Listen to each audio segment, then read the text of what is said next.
भाई मेरा मन तो भर गया लेकिन पेट नहीं भरा। जी करता है कि खाता ही जाऊं। कितना स्वादिष्ट बना लेती है मेरी लाडो, जबकि सिखाने के लिए तेरी माँ भी नहीं है। तेरे बचपन में ही तुझे छोड़कर भगवान को प्यारी हो गई। वैसे तूने कहाँ से सीख लिया ये सब? बाबा, वो पड़ोस में सुनीता काकी है ना, उन्हीं से सीखा है। वो सब तरह का खाना, चाट पकौड़ी सब बना लेती है। बड़ा प्यार करती है वो मुझे। मैं उनकी काम में मदद जो कर देती हूँ। अच्छा, फिर तो कल तुम्हारे जन्मदिन पर हम उनकी भी दावत कर देते हैं। आखिर उन्हीं के कारण मुझे इतना अच्छा खाना जो मिल रहा है बिटिया के हाथों। ठीक है बाबा, लेकिन भूलना मत मेरे लिए नया सूट लेकर आना जन्मदिन पर। वो दोनों काफी खुश थे, लेकिन उनके भाग्य में खुशी नहीं लिखी थी। जगमोहन टिफिन लेकर काम पर चला गया, लेकिन फैक्ट्री में बॉयलर फट गया। 12 कारीगरों की उसमें मौत हो गई, जिसमें जगमोहन भी था। अब टीना बिल्कुल अकेली रह गई। उसकी दूर की रिश्ते की बुआ सुलोचना उसे अपने साथ ले गई, लेकिन अपने घर लाकर तो उसने उसे नौकरानी ही बना लिया। वो सारे घर का काम उससे लेती और उसे ठीक से खाने को भी नहीं देती। काम करने में मौत आती है ना तुझे, वो तो मैं रहम खाकर तुझे ले आई, नहीं तो भूखी मरती। चल अब काम कर। एक रोज टीना को काफी तेज बुखार आया। उस रोज उसकी नींद नहीं खुली। ये मैडम अभी तक सोई पड़ी है, घर का सारा काम बाकी है। बुआ जी, आज मेरी तबीयत ठीक नहीं है, तेज बुखार है, मुझसे काम नहीं होगा। रुक, मैं तुझे अभी डंडा लगाती हूँ, फिर तेरा सारा बुखार भाग जाएगा। सुलोचना जैसे ही डंडा लेने गई, टीना डर के मारे भाग खड़ी हुई। उसे चक्कर आ रहे थे। भागते भागते वो थक गई और बेहोश होकर सड़क पर गिर पड़ी। वहीं पास में एक बस्ती थी, उसमें रहने वाले मनोज की नजर उस पर गई तो वो उसे उठाकर घर ले आया। देखो ममता, कितनी प्यारी बच्ची है, न जाने किस मुसीबत में फंसी है।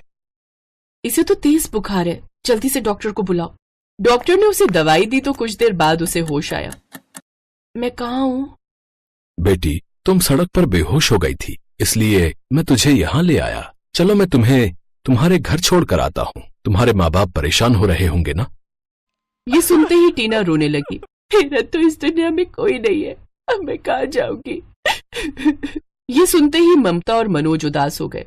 अब हमारे तो खुद ही खाने के लाले पड़े हैं, फिर हम इसका पेट कैसे पालेंगे?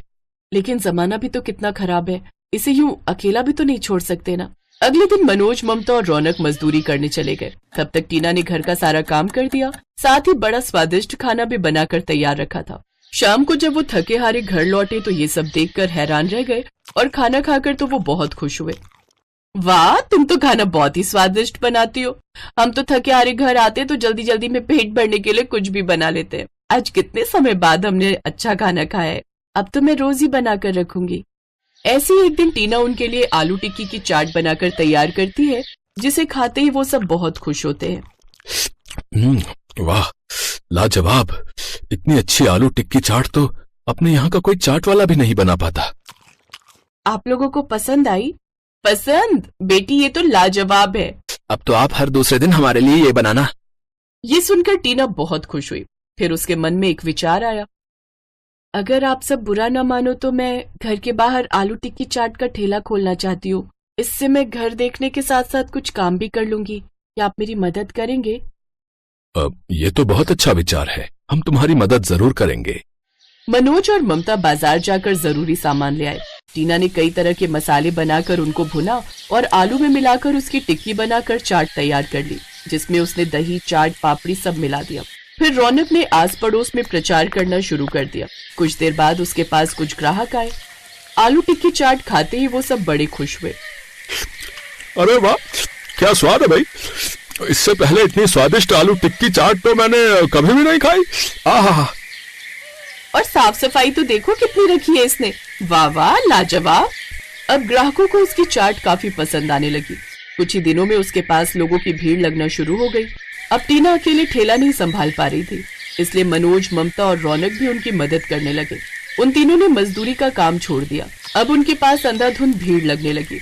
जितना वो तीनों 10 दिन में मजदूरी करके कमाते थे, उतना तो ठेले पर एक दिन में कमाने लगे। अब वो सब बहुत खुश थे। लोग दूर दूर से उनके पास चाट खाने आते थे। हम कितने भाग्यशाली हैं जो हमें ये लक्ष्मी मिली। कुछ ही सालों में उनका हुलिया बदल गया। उन्होंने बड़ा घर ले लिया, खुद की बड़ी दुकान खोल ली। उधर सुलोचना के पति ने दूसरी शादी कर ली और सुलोचना को घर से भगा दिया। सुलोचना अब सड़कों पर भीख मांगने लगी।